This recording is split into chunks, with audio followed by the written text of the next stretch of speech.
Meenakshi Academy of Higher Education and Research. Admission open. Apply online.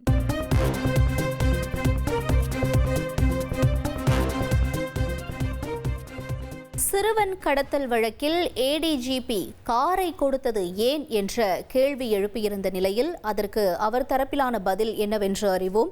கூடுதல் விவரங்களை எமது செய்தியாளர் சாலமன் வழங்க கேட்கலாம். சாலமன் வணக்கம். இப்ப இந்த கேள்வி எழும்பி இருக்கக்கூடிய நிலையில திரு ஜெயராம் அவர்களுடைய தரப்பிலிருந்து என்ன சொல்லப்படுது, விளக்கம் என்ன, விவரங்களை பதிவு செய்யுங்க. திருவள்ளூரில் சிறுவன் கடத்த வழக்கானது தமிழகம் முழுவதுமே ஒரு அதிர்ச்சியை ஏற்படுத்தி இருக்கிறது. குறிப்பாக கலாம்பாக்கத்தை சேர்ந்த தனுஷ் என்ற வாலிபர் ஒருவர் தேனி மாவட்டத்தை சேர்ந்த விஜயலட்சுமி என்ற பெண்ணை காதல் திருமணம் செய்து கொண்ட நிலையில இந்த பெண் தொடர்பாகத்தான் அந்த வீட்டிற்கு சென்று வாலிபரின் தம்பியை கடத்தி சென்ற சம்பவத்துல மொத்தம் 5 நபர்களை திருவாலங்காடு போலீசாருக்கு வழக்கு பதிவு செய்து கைது செய்தனர்.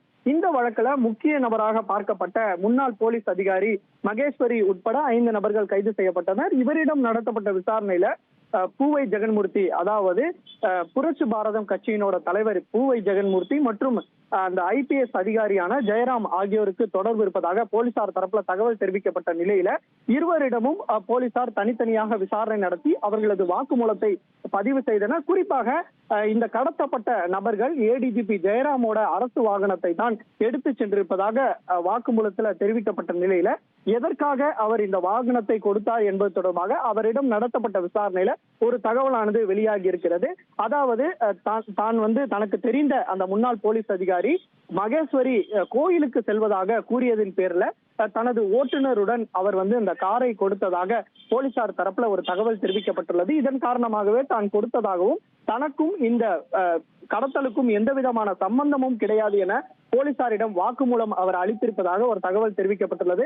இந்த வழக்கானது தற்போது மேல்முறையீடுக்கு சென்று தற்போது உச்சநீதிமன்றம் CBCID விசாரிக்கும் என தெரிவிக்கப்பட்டுள்ள நிலையில இந்த முன்னாள் போலீஸ் அதிகாரி மகேஸ்வரி யார் என்பது தொடர்பாகவும் அவரது சொத்துக்களை பறிமுதல் செய்யக்கூடிய பணியிலும் போலீசார் ஈடுபட திட்டமிட்டிருப்பதாக ஒரு தகவல் தெரிவிக்கப்பட்டுள்ளது. இந்த மகேஸ்வரி என்பவர் மதுரையை சேர்ந்தவர் என்பதும் இவர் கொடைக்கானல் பகுதியில தொண்டு நிறுவனம் நடத்தி வருவதாக கூறப்படுகிறது.